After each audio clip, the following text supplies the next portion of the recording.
you know, the new Trump administration, it's more than just a political mess. It feels like a full-blown spectacle from some power-hungry figure just um spitting out lies and targeting opponents with the subtlety of a mob boss. And well, their new press secretary, Karoline Leavitt, she's the perfect polished mouthpiece for this particular brand of dirtbag politics. I mean, we're not even a year in, and they're already going after a democratically elected official in New York, Zohran Mamdani, based on some freaking rap lyrics from 2017. I'm not even kidding. A sitting congressman wants to investigate him for terrorism over some bars he wrote years ago, which is, I mean, what a stupid premise, right? So, when asked if Trump wants this guy deported, Levitt does the classic gaslighter two step. It's, you have to listen to how she sort of simultaneously distances Trump from the call while, validating the lunatic premise that it should be investigated. This is what this puppet is saying. I'm going to play you the clip. Statement. Peter.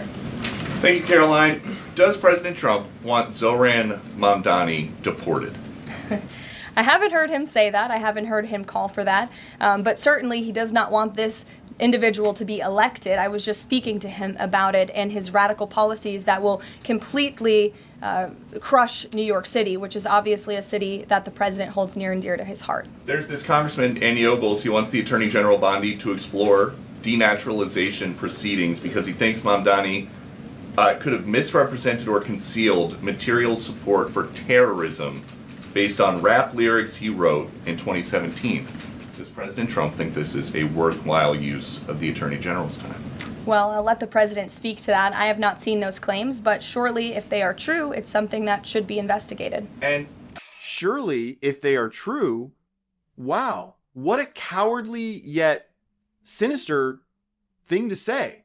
She's basically giving a green light to this psycho behavior, It's like she's telling their base, go on sick, the dog's on him, we'll see what sticks.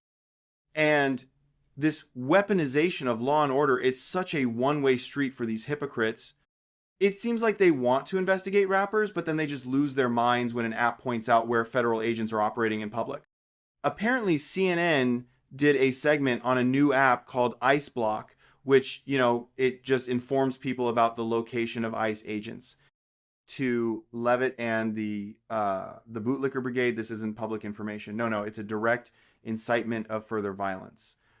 You have to hear the sheer just manufactured panic in her voice over an app that honestly it just provides basic transparency. Let's play this clip from Leavitt where she portrays journalists as like accessories to some grand conspiracy against the police. This is what she said about it. Have a listen. Mary.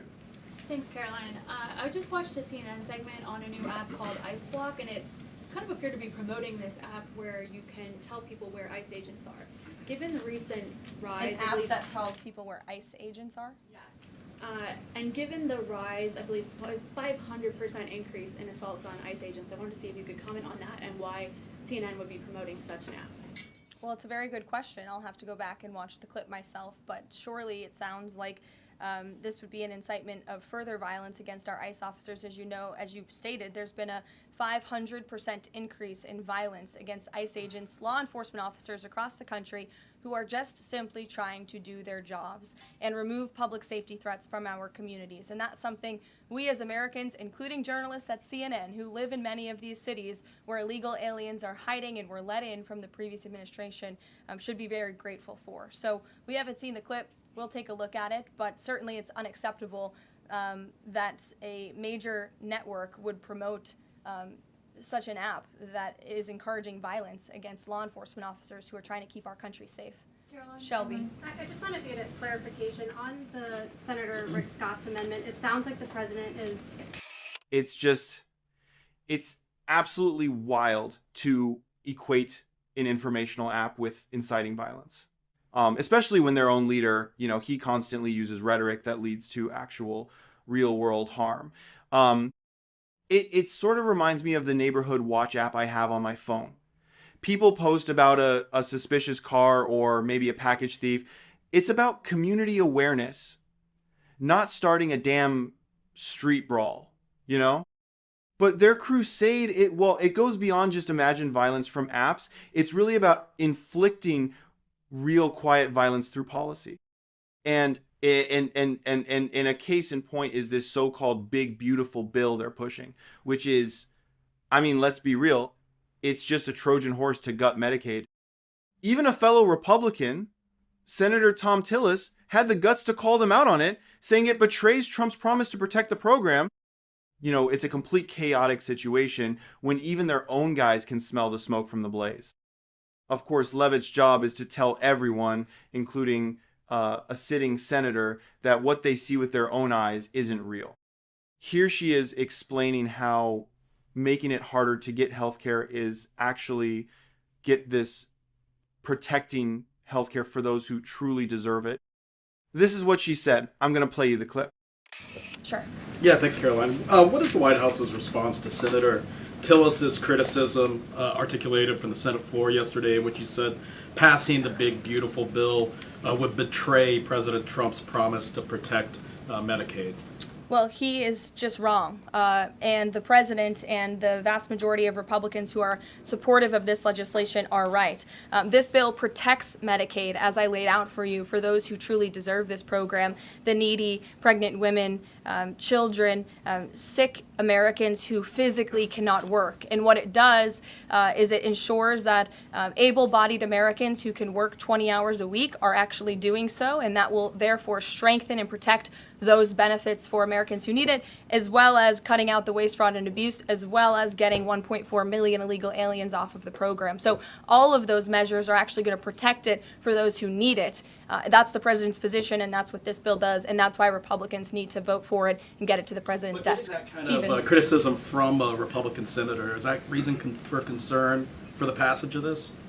No, it's not. We're confident this bill is going to be back at the White House by the 4th of July. Stephen. That able-bodied line is such a tired, cruel trope. It's always used to punish the poor for simply existing. Down here, we call that kind of talk all hat and no cattle. Just a bunch of tough-sounding nonsense to justify kicking people when they're down. And let's not forget the other part of that clip, right? The classic Republican boogeyman they always trot out when they need a distraction. She just casually throws in that this will get 1.4 million illegal aliens off of the program, as if that's some kind of bonus prize for their cruelty. It's a masterclass in deflection from these grifters, really. They get people angry at their immigrant neighbor instead of the politicians who are actively taking money out of their pockets. These narcissist clowns want you fighting over scraps while they feast at the banquet table. It reminds me of back in, 2017, when I was between jobs and I had to rely on a state program for a few months after a nasty kitchen burn. Oh man, I nearly set my wok on fire trying a new recipe. It was a complete smoking disaster. The idea that some politician would call me a drain on the system while I was just trying not to go into medical debt over my own stupid cooking mistake is, well, it's just infuriating. But while they're so busy demonizing immigrants and the working poor, they get awfully quiet when corruption allegations pop up a little closer to home. A reporter brought up a new controversy surrounding Fed Chair Jerome Powell with accusations that he lied to Congress. Now, you'd think lying to Congress, which is a potential crime, right? You'd think that would get a stronger reaction from this law and order administration than some dude's rap lyrics from years ago. Instead, watch Leavitt give the most generic, dismissive brush-off you've ever heard. Here is a quote from Leavitt. Listen for the complete and utter lack of concern. Quote, "I'll have to take a look at those allegations and I will raise them to the president's attention and let him speak on them himself." End quote. I'll raise them to the president's attention. What a pathetic, cowardly response. There's no condemnation, no demand for an immediate investigation, nothing. Just a limp promise to, pass a note to the principal. This is the entire game for these sociopaths. laid bare in just a few press clips. They manufacture all this performative outrage against their political enemies, all while, protecting their powerful allies from any real scrutiny. For them, the law isn't really a shield for the public. It's more like a weapon to be used against anyone who stands in their way. And the cruelty, I don't think it's a byproduct of their policy. I honestly believe the cruelty is the entire damn point. This is the kind of government you get from these imbeciles. A corrupt disaster wrapped in a flag. Don't let their polished mouthpieces fool you for a second. The crazy is coming from inside the house. The same old mess, just with a new coat of paint and a new spokesperson who's paid to tell you it doesn't stink. Don't let the calm delivery fool you. The policies are just as rotten as ever. Thanks for sticking with me through that whole thing. I know it's infuriating, but it's so damn important to pay attention. Let me know down in the comments which moment of pure, unadulterated gaslighting from this White House stood out to you the most. Was it going after a politician for rap lyrics, or pretending a bill that guts Medicaid is actually helping people? If you appreciate someone cutting through the bull, do me a solid and hit that like button, and subscribe to the channel if you haven't already. It genuinely helps fight back against the algorithm and gets this in front of more people who need to see it. This show is funded by viewers like you, so if you want to support my work directly, the link to my Patreon is down in the description. It helps me keep the lights on and continue calling out these sellouts every single week. All right, that's all for me. Stay angry, stay engaged, and I'll see you in the next one.